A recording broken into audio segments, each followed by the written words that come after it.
السلام علیکم، کیسے ہیں آپ سب؟ امید کرتی ہوں آپ سب ٹھیک ہوں گے۔ بسم اللہ الرحمن الرحیم۔ ناول نیم واشتیش، رائٹر نیم وہیبہ فاطمہ، کس number 2۔ Please like share subscribe کیجیے اینڈ بیل آئیکن ضرور کلک کیجیے تاکہ ہر آنے والی ایپیسوڈ آپ تک سب سے پہلے موصول ہو سکے۔ اینڈ پلیز آپ سپورٹ کریں، آپ سپورٹ نہیں کر رہے، تھینک یو سو مچ۔ وہ فارم ہاؤس پہنچا، سمیع سے ساری ڈیٹیلز لی۔ تو یہاں چھپا ہے وہ درندہ، ناٹ بیڈ۔ پر حیدر نواب، تم پتال میں بھی چھپتے تو میں تمہیں ڈھونڈ نکالتا۔ اس نے نفرت اور حقارت سے اسے تصور میں مخاطب کیا۔ چلو سمیع، ذرا اسے اپنے پرانے وفادار سے تو مل کر آئیں۔ مگر سر، آپ آرام کر لیتے۔ نہیں، آرام مجھے اب اپنے انتقام کے بعد ہی آئے گا سمیع۔ وہ گاڑی میں نکلے۔ ہم کہاں جا رہے ہیں سمیع؟ سر، اس وقت شام 5 بجے وہ اپنی بیٹی کی میڈیسن لینے جاتا ہے۔ ہر روز میڈیکل سٹور پر۔ وہ تنگ سی گندی گلیاں اور تنگ سا علاقہ تھا۔ ایک چھوٹے سے بازار میں میڈیکل سٹور سے قدرے ہٹ کر گاڑی کھڑی کی اور ویٹ کرنے لگے۔ گاڑی کے بلیک شیشے ہر کوئی تجسس سے دیکھنا چاہتا تھا کہ اندر آخر کون ہے، مگر نظر نہ آیا۔ آخر شاویر کی رگیں تنی اور خونخوار نظروں سے سامنے کا نظارہ دیکھا۔ وہ فرعون نما آدمی جھکے کندھوں اور ہلکی سفید داڑھی مونچھوں میں آہستہ آہستہ قدم اٹھاتا بازار میں داخل ہوا۔ میڈیکل سٹور پر گیا، میڈیسن لی اور نیچے آنے لگا تو شاویر جھٹکے سے گاڑی سے باہر نکلا تھا اور اطمینان سے گاڑی سے ٹیک لگا کر کھڑا ہو گیا۔ وہ پیچھے مڑا اور سامنے کھڑے انسان کو دیکھ کر یوں رونگٹے کھڑے ہوئے جیسے کہ اسرائیل کو دیکھ لیا ہو۔ ابھی تو مقابل کی آنکھوں پر بلیک سن گلاسز تھے، نہیں تو ان کی وحشت اور درندگی دیکھ کر تو نواب یوں ہی پھٹک کر مر جاتا۔ وہ سر پٹ بھاگا، اتنا بھاگا جتنا بھاگا جا سکتا تھا۔ اسے بھاگتے دیکھ ویر کی گال پر تمسخر اڑاتا وہ ڈمپل نمودار ہوا۔ اسے بس اپنے دشمن کے چہرے پر یہی خوف اور دہشت دیکھنا تھا۔ اس کی یوں ہی ہوائیاں اڑنی تھی، بتانا تھا کہ وہ بدلہ لینے لوٹ آیا تھا۔ وہ سر تاثر لیے اطمینان سے واپس لوٹ آیا۔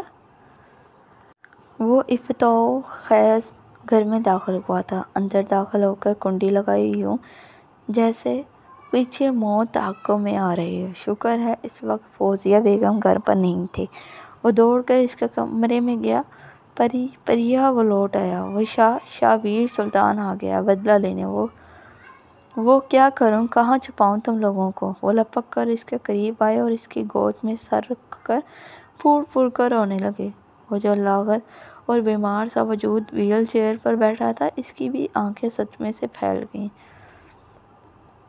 بابا، وہ اپنی پوری ہمت جمع کر کر بولی، 12 سال سے کوئی ایک ایسا لمحہ، کوئی ایسا پل نہیں جب میں نے اپنے کیے گئے گناہوں کی معافی نہ مانگی ہو۔ میں کیا کروں پری، کیسے کہوں اس سے؟ میں اپنے کیے گئے ہر گناہ کا خمیازہ بھگت چکا ہوں، بلکہ اس سے بھی زیادہ۔ وہ نہیں چھوڑے گا کچھ بھی میرے پاس۔ دعا کرو وہ مجھے مار ڈالے، مگر تم لوگوں تک نہ پہنچے۔ نواب کی آواز رنجی ہوئی تھی اور آنکھوں میں بے پناہ خوف کے سائے۔ ویل چیئر پر اس بیمار وجود نے اچانک جھٹکے کھانے شروع کر دیے تھے۔ پری، کیا ہوا تمہیں؟ میری گڑیا، میری بچی۔ نواب نے جلدی سے اس کی زبان کے نیچے میڈیسن رکھی۔ میڈیسن کا اثر ہوتے ہی وہ غنودگی میں جانے لگی۔ اس لاغر سے وجود کو ویل چیئر سے اٹھا کر بستر پر لٹایا اور اس کے سراہنے بیٹھ کر پھر پھوٹ پھوٹ کر رو دیا۔ سمیع، 2 دن کا میرا شیڈول کافی ٹف ہے، نظر رکھنا اس پر، کہیں بھاگ نہ پائے۔ اپنے ہی گھر میں نظر بند رہنے پر مجبور کر دو اسے۔ میں نے ضروری میٹنگز اٹینڈ کرنی ہیں۔ جی سر۔ اس کی 2 بیٹیاں ہیں۔ جی سر۔ ایک کو اٹھا لو۔ پرسوں جب میں کام سے لوٹوں تو وہ مجھے یہاں ملنی چاہیے، سمجھ رہے ہو نا؟ جو حکم سب۔ یہ کہہ کر وہی وہاں سے نکلتا چلا گیا۔ وہ آفس کی کھڑکی میں کھڑا کسی غیر مرئی نکتے کو گھور رہا تھا۔ کیا میں جو اس کی بیٹی کے ساتھ کرنے جا رہا ہوں وہ ٹھیک ہے؟ دل نے کہا۔ ہاں بالکل ٹھیک ہے، 12 سال سے اس چیز کا تو انتظار کیا ہے، دماغ نے کہا۔ اور اگر کل کو پری کے ساتھ نئی زندگی کی شروعات کرو گے، تمہارے اس ہولناک ماضی کے سائے اس تک پہنچے، اگر اسے پتہ چلا کہ تم کسی معصوم لڑکی کے ساتھ اس قدر حیوانیت کر چکے تو وہ کیا نہیں گزرے گی، تمہیں چھوڑ دے گی۔ کوئی بھی لڑکی ایک حیوان، ایک درندے کے ساتھ کیوں رہنا چاہے گی؟ دل نے آئینہ دکھایا، نہیں، اول تو اسے پتہ نہیں چلے گا، پتہ لگ بھی گیا تو تم اسے خود پر، اپنے خاندان پر کیے گئے مظالم کی داستان سنا دینا، وہ ضرور سمجھے گی تمہیں دماغ نے زور دیا۔ اف، اس نے اپنی دہکتی درد سے پھٹتی کنپٹیاں سلائیں۔ ہاں، وہ ضرور سمجھے گی، مجھے اس سمجھنا ہوگا کہ شاویر سلطان کی زندگی کتنی دردناک رہی ہے، اسے میرے زخمی وجود کا مرہم بننا ہوگا، پور میری روح کے ادھیڑے بخیے سینے ہوں گے، میرا مسیحا، میرا چارہ گر بننا ہوگا۔ 12 سال سے ویر نے انتقام کی آگ کو سینے میں بھڑکا رکھا تھا، جو کہ اب آگ کی جوالا مکھی بن چکی تھی۔ ایک بھی دن ایسا نہیں گزرا ہوگا جب اس نے اپنے زخم کھرچ کر انہیں تازہ نہ کیا ہو۔ وہ روز قبرستان جاتا تھا تاکہ ہر روز اس کی روح پہ لگے زخم ادھیڑے اور تازہ رہیں۔ وہ دنیا تہس نہس کر کے جل کر بھسم کر دینا چاہتا تھا۔ شاویر کو خوشیوں کے دامن سے چھین کر اس کی آنکھوں کے سامنے اس کے خاندان کے خون سے داستان رقم کی گئی تھی۔ اس تباہی اور بربادی کا وہ اکیلا ہی گواہ تھا، اپنے چھوٹے لاڈلے بھائیوں تک تو اس آگ کی جلتی داستان کی ہلکی سی آنچ بھی نہ پہنچنے دی تھی۔ وہ بھسم کر دینے والے انداز میں لہو ٹپکاتی آنکھیں اور چہرہ لیے فارم ہاؤس داخل ہوا، شاندار گاڑی سے باہر آیا، تیزی سے سن گلاسز اتارتا اندر کی جانب بڑھا۔ 2 گارڈز اور سمیع اندر ہاتھ باندھے اس کے پیچھے لپکے۔ وسیع اور لاؤنج میں قدم رکھا، گارڈ کو ہاتھ کے اشارے سے باہر جانے کا کہا۔ سمیع کام ہوا اور کنفرم اس کی بیٹی ہے نا؟ بھائی روب در تحکم بھری آواز، جی سر، اور کنفرم ہے اس کی بیٹی ہے، گھر سے ہی اٹھایا ہے، سمیع نے ہاتھ باندھ کر کہا، کیونکہ ویر کو نہ کہنے کا مطلب تھا اپنی چمڑی ادھڑوانا۔ سر، وہ اپنے گھر میں ہی ہے، آگے حکم کریں، کیا کرنا ہے؟ سمیع، تمہیں لگتا ہے میں اسے اتنی آسان موت دوں گا؟ ویر استہزائیہ ہنسا۔ پہلے وہ کرو جس کا بولا ہے۔ ویر کے چہرے کے تاثرات کسی بیان میں بدلے۔ کہاں ہے وہ؟ آپ کے کمرے کے ساتھ والے کمرے میں سر۔ اوکے، سمجھدار ہو، اس گند کے ڈھیر کو میرے کمرے میں نہیں رکھا، نہیں تو ٹکڑے ٹکڑے کر کے چیل کووں کو کھلا دیتا، تمہارے بھی اس کے بھی۔ اب غور سے سنو، میں جا رہا ہوں اس کمرے میں۔ تھوڑی دیر بعد جب میں کمرے میں نکلوں گا تو وہ اس غلاظت کے ڈھیر کو کسی ادھیڑی ہوئی حالت میں بیڈ شیٹ میں لپٹا کر اس کے باپ کے صحن میں پھینک آنا، اور یاد رکھنا جب پھینک کر آؤ گے تو اس آگے کی ویڈیو میرے موبائل پر اسی وقت لائیو چاہیے۔ مجھے ان کی چیخوں کی آوازیں سے میرے کانوں میں 12 سالوں سے گونجتی ارجی اور زیب کی چیخیں معدوم ہوں گی۔ وہ فرعونیت کی ہر حد پار کرتا کمرے کی جانب جانے لگا جب سمیع نے اسے آواز دی، سر میری بات سنیں۔ کیا ہے سمیع؟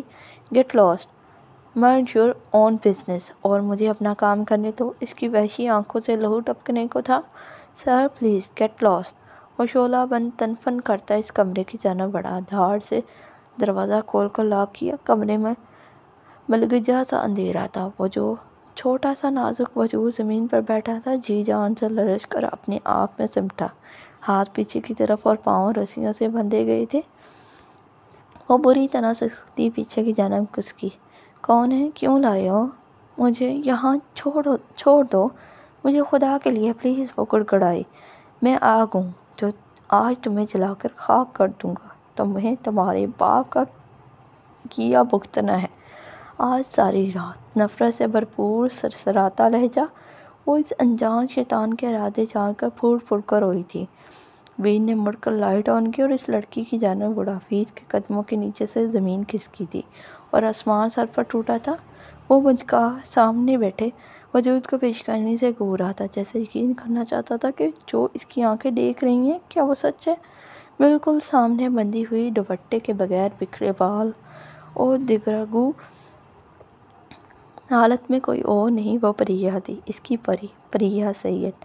وہ انصاف چاہتا تھا، وہ کسی کی عزت کو روندنا چاہتا تھا، اور خدا کے انصاف نے اس وجود کو اس کے سامنے لا پھینکا تھا جسے وہ اپنی عزت منانا چاہتا تھا۔ وہ ایک باپ کو پل پل اپنی بیٹی کو لیے خون کے آنسو رلانا چاہتا تھا، اور اب خود مٹھیوں میں بال جکڑے دھواں دھواں ہوتے وجود سے مرنے کو تھا فنا ہونے کو تھا۔ وحشت زدہ سا ہو کر فوراً کمرے سے نکلا۔ سیمی، یو باسٹر، کسے اٹھا لائے ہو؟ وہ دہاڑا۔ وہ جو اسے انتظار میں تھا جانتا تھا اس کا مالک کچھ دیر بعد ہی باہر آ کر اس سے الجھنے والا ہے۔ پہلی مرتبہ اس نے اپنے مالک کے منہ سے اپنے لیے گالی سنی، کیونکہ وہ جانتا تھا زخمی شیر کسی طرح گراتا اور چٹپٹاتا ہے۔ حرم ہور، میری بچی کھانا بنا لیا ہے تو اس دوسری نالائق کو بھی اٹھا دو۔ مانا کہ یہ آج کالج سے چھٹی ہے، مگر یہ کیا ہے کہ سارا دن ہی مردوں سے شرط باندھ کر لیٹے رہو؟ جی ماما، وہ کہتی اس دوسری نالائق کے کمرے کی جانب بڑھی۔ ہیبا، اٹھو یار، اس نے اس کا سر تک تانا کمفرٹر کھینچا۔ ہیبا ہور، سوری، اٹھ جاؤ۔ اس نے پھر اسے آواز دی مگر اثر نہ درد۔ حرم سمجھ گئی اب اسے نہیں کام چلنے والا، وہ تو زور سے چلائی، ماما رہنے دے چاپل، میں آواز دے رہی ہوں، اٹھنے ہی والی ہے ہیبا۔ اب تو ہیبا میڈم تیز کی طرح کمفرٹر سے باہر نکلی تھی، لیکن جب دروازے کی طرف دیکھا تو کوئی نہیں تھا۔ حرم کے کھلکھلا کر ہنسنے کی آواز پر وہ تکیہ لے کر حرم کی جانب لگ گئی۔ وہ باہر بھاگی۔ سامنے ہی باہر آفس سے تھکے ہارے آ رہے تھے۔ جب وہ دونوں ان کے گرد گول گول گھومنے لگے، ان کی کھلاہٹوں سے ساری تھکن منٹوں میں اڑن چھو ہوئی۔ پاپا یہ دیکھیں اس چڑیل کو، حرم بولتی اس کے تکیے کے وار سے بچنے کو ادھر ادھر ہوئی۔ پاپا آپ نے میری نیند خراب کی، روحان سی ہوئی۔ اور یہ تو پورا خاندان جانتا تھا کہ ہیبا نیند کے معاملے میں کتنی لیچڑ تھی۔ بے وقت کی اور ایسی گہری نیند ہوتی کہ پاس ڈول بھی کیوں نہ بجا دیا جائے وہ ٹھس سے مس نہیں ہوتی تھی۔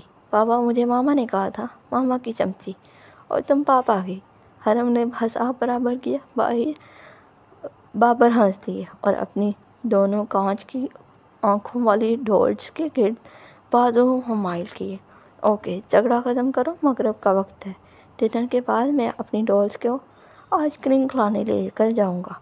او ریلی پاپا؟ حرم نے ان سے لپٹی۔ نہیں پاپا، مجھے آئس کریم نہیں، چیز برگر کھانا ہے۔ ویسے بھی گھر میں بھنڈی پکی ہے۔ صدا کی فاسٹ فوڈ کی نادیدی ہیبا نے بھنڈی کے نام پہ بہت کیوٹ اور برا سا منہ بنایا۔ اس کے بس میں ہوتا تو اپنی قومی سبزی کو اپنی قوم سے ہی بے دخل کر دیتی، اتنی زہر لگتی تھی اسے یہ سبزی۔ بابر کہکا لگا کر ہنس پڑے۔ لگتا ہے اس ویجی کو گھر میں ہی لانا چاہیے، کیا فائدہ جب میری گڑیا ہی بھوکی رہے۔ ویسے خاص پسند تو حرم کو بھی نہیں تھی، مگر وہ ایسے کھلے عام رزق کو برا کہنے کے حق میں نہیں تھی۔ وہ دونوں بابر اور سدرا بیگم کی آنکھوں کی ٹھنڈک تھی۔ دو ہی بیٹیاں نوازی انہیں اللہ تعالیٰ نے، مگر وہ دونوں ہی ان بے حد لاڈلی تھیں۔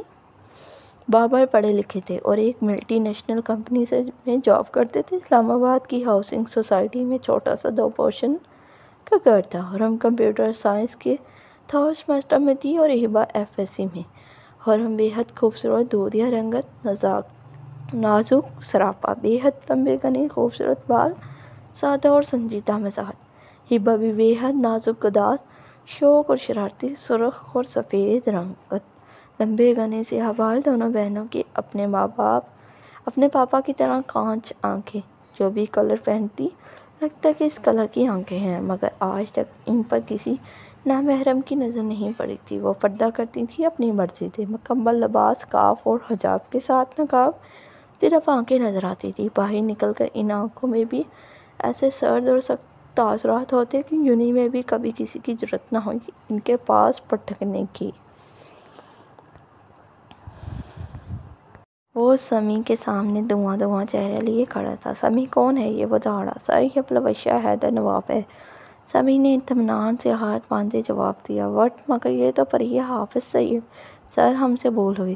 حیدر نواب کی 2 بیٹیاں ہیں، ایک پریہ جو کہ معذور ہے، دوسری پلوشہ جو کہ اندر ہے۔ حیدر نواب نے کبھی دنیا پر یہ ظاہر نہیں ہونے دیا کہ اس کی 2 بیٹیاں ہیں، بس سب کو یہی پتہ ہے کہ اس کی ایک بیٹی ہے، وہ معذور ہے اور میم کو چھپا کر رکھا، یقیناً آپ کے ڈر سے۔ اسے پتہ تھا کہ ایک دن آپ اس تک ضرور پہنچیں گے، اور جو وہ کر چکا ہے اس کی وجہ سے اس کی بیٹیوں تک میم کو اپنے سخے بامون حافظ سید کے پاس پریہ کی آئیڈینٹی سے رکھا ہوا تھا۔ وہ گارڈین ہیں ان کے، ماں باپ نہیں۔ میم بھی جانتی ہیں کہ وہ پلوشہ حیدر ہے، حیدر نواب کی بیٹی، اس لیے ہمیشہ رات کے اندھیرے میں اپنے ماموں کے ساتھ ملنے آتی ہیں۔ پرسوں اپنی بہن کی بیماری کا سن کر آئی ہیں اسلام آباد سے ملتان۔ یہ میری غلطی ہے، مجھے پہلے ہی پریہ سید کی ڈیٹیلز صحیح طرح معلوم کرنی چاہیے تھی۔ اگر کر لیتا تو اس وقت آپ اس تکلیف سے نہ گزر رہے ہوتے۔ اس کے ہر لفظ کے ساتھ ویر کا چہرہ لٹھے کی طرح سفید ہوا تھا اور اس کے چہرے پر ایک مرتبہ پھر وحشت، جنون اور درندگی چھائی تھی۔ استحاضہ سہنسا تکلیف، مجھے کیا تکلیف ہوگی؟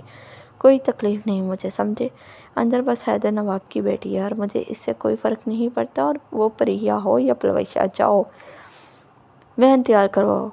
وہ پھر گرایا اور پھر تنفن کرتا کمرے کی جانب بڑھا۔ کمرے میں آ کر لاک لگایا۔ پری نے اس حیوان کو ایک مرتبہ پھر اپنی جانب بڑھتے دیکھا اور تڑپ کر پھر بے تحاشا روتی پیچھے کی جانب کھسکی۔ جب ویر نے اس کے پاس دوزانوں بیٹھ کر اس کا نازک منہ ہاتھ میں دبوچا، نام بتاؤ اپنا اور اپنے باپ کا، وہ گرایا۔ جانے کیا سننا چاہتا تھا؟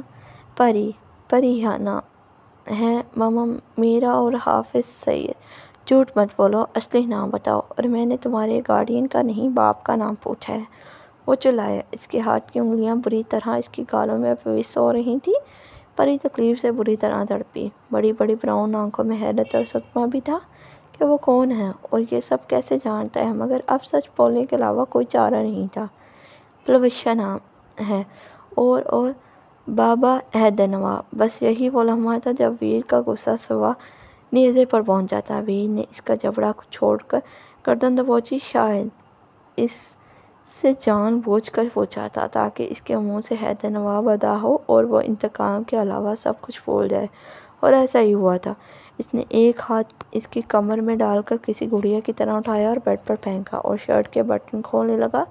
سامنے والا وجود زلزلوں کی ضد میں آیا تھا۔ وہ روح تک کانپی۔ خدا کے لیے چھوڑ دو مجھے، جانے دو، میں نے کچھ نہیں کیا، مجھے جانے دو۔ وہ روتی بلکتی اس پتھر سے سر پھوڑ رہی تھی۔ وہ اس پر جھکنے لگا، ابھی اسے بازوؤں سے پکڑ کر تھوڑا اوپر اٹھایا ہی تھا جب ویر کو اپنے آپ سے اور سامنے پڑے بے بس کمزور وجود سے بے تحاشا نفرت، کراہیت اور گن محسوس ہوئی۔ اسے لگا آج اگر اس نے یہ قدم اٹھایا تو وہ زندہ ہی نہیں رہ پائے گا، مر جائے گا۔ کسی روندنے چلا تھا اسے یا خود کو، اپنی محبت کو، اس کو یا خود کی روح کو جس میں وہ بس چکی تھی۔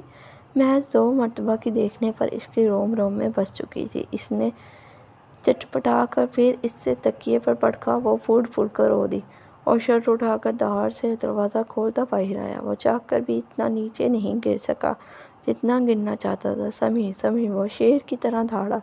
سمیع جیسے یہ بھی پتہ تھا کہ ایسا ہی ہونے والا ہے، لاؤنج کے پلر کے پاس ہی کھڑا تھا، بوتل کے جن کی طرح نکل کر سامنے آیا اور اس لہو لہان شیر کو تڑپتے دیکھا۔ جی حکم سر، نکاح گواہوں کا بندوبست کرو ابھی 5-10 منٹ کے اندر، اور رشیدہ مائی کو اس کے پاس بھیجو، اسے سمجھانے کے آگے اسے کیا کرنا ہے، ورنہ یہی اس لڑکے کو زندہ گاڑ دوں گا۔ وہ دانت پیستا جھکتا اپنے کمرے میں بند ہو گیا۔ آ کر بال مٹھیوں میں بھرے اور بیڈ پر ڈس گیا۔ دماغ جنجنا اٹھا تھا۔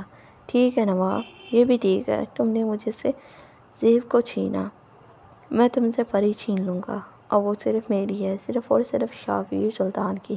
میں اس پر تمہارا سایہ بھی نہیں پڑنے دوں گا۔ ساری زندگی تم اس کی شکل دیکھنے کو ترسو گے۔ میں اسے تکلیف نہیں پہنچا سکتا، اس طرح تو بالکل بھی نہیں، لیکن اسے اپنا بنا کر تمہیں ضرور کانٹوں پر گھسیٹوں گا۔ وہ اپنے آپ سے مخاطب تھا۔ باہر سمیع نے اطمینان سے کال ملائی۔ ہاں لے آؤ اندر، مجھے پہلے ہی پتہ تھا یہ سب ایسے ہی ہونے والا ہے۔ وہ لاکھ برے سے ہی مگر ایسا کچھ بھی نہیں کر پائیں گے، اور اپنی محبت کے ساتھ تو بالکل بھی نہیں۔ ٹھیک ہے سب آ جاؤ۔ رشیدہ مائی، اس نے آواز دی۔ وہ بےحد صحت مند مردانہ سا ڈھیلا ڈول رکھنے والی عورت کچن میں ہی تھی، بھاگ کر باہر آئی۔ جی حکم، جاؤ میڈم کو سمجھاؤ، صاحب نکاح کرنے والے ہیں، ان کے ساتھ کسی بھی طرح انہیں راضی کرو، کسی بھی طرح، مطلب کسی بھی طرح، مولوی صاحب کے سامنے کوئی بکھیڑا نہ ہو، ورنہ صاحب زندہ نہیں چھوڑیں گے انہیں۔ انہیں بھی اور تمہیں بھی اگر کوئی گڑبڑ ہوئی۔ رشیدہ مائی دہلتی میم صاحبہ کے کمرے کی جانب بڑھی، اپنے مالک کے غصے سے واقف جو تھی۔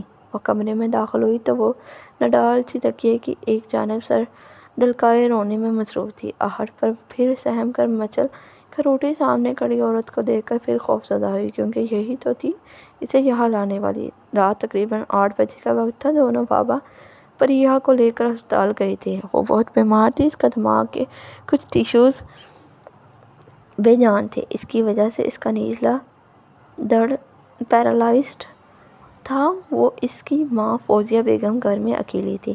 جب کسی عورت کو مدد کے لیے پکارتے اس نے دروازہ کھولا تھا۔ اس عورت نے پانی مانگا تھا۔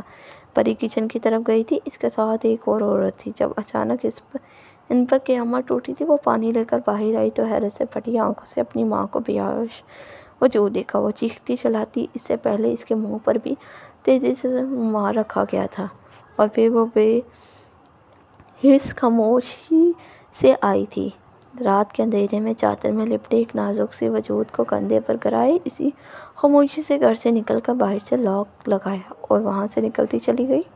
رشیدہ مائی اندر آئی، اس کے پاؤں کھلے اور پھر ہاتھ۔ وہ تڑپ کر پیچھے ہٹی۔ بیگم صاحبہ، میری بات غور سے سننا۔ وہ صاحب جو ابھی اندر آیا تھا، آپ کو پتہ تو چل ہی گیا ہوگا کہ کیوں آیا تھا تمہارے پاس۔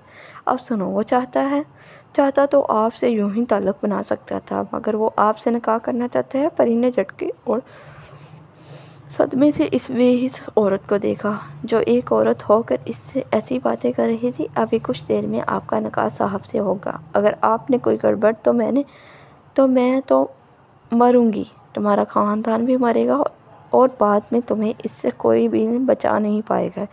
اس لیے بی بی صاحبہ، سوچ سمجھ کر کرنا، جو بھی کرو۔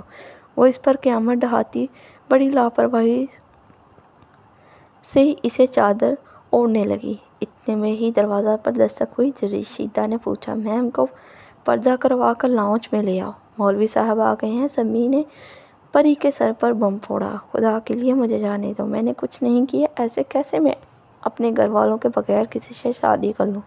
مجھے جانے دو، مجھے میرے بابا کے پاس جانا ہے، خدا کے لیے۔ وہ روتی گڑگڑاتی اس کے سامنے ہاتھ جوڑ رہی تھی۔ جانے دیں گے صاحب، مگر اپنا کام کر کے۔ آپ چاہتی ہیں کہ وہ بغیر کسی رشتے سے آپ سے تعلق جوڑیں، آپ کو اپنے پاس رکھیں، تو مجھے کیا؟ ابھی میں باہر جا کر بتا دیتی ہوں کہ آپ راضی نہیں۔ وہ باہر جانے لگی۔ پری کو رونگٹے کھڑے ہوئے اس ایوان کا سوچ کر۔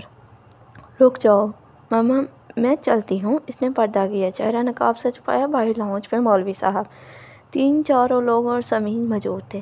وہ خود پتھر جیسے تاثرات لیے وہاں بیٹھا تھا، اس کا لرزتا کانپتا وجود رشیدہ مائی نے مضبوطی سے تھام کر اپنے پاس بٹھایا ہوا تھا۔ آنسو تھے کہ مسلسل رواں تھے۔ ایجاب و قبول کا مرحلہ شروع ہوا جب مولوی صاحب دلہن کی طرف متوجہ ہوئے۔ پلوشیہ حیدر نواب کیا تھی؟ کیا تمہیں شاہبیر سلطان کے ساتھ یہ نکاح سکہ راج الوقت باوز 1 کروڑ حق مہر کے قبول ہے؟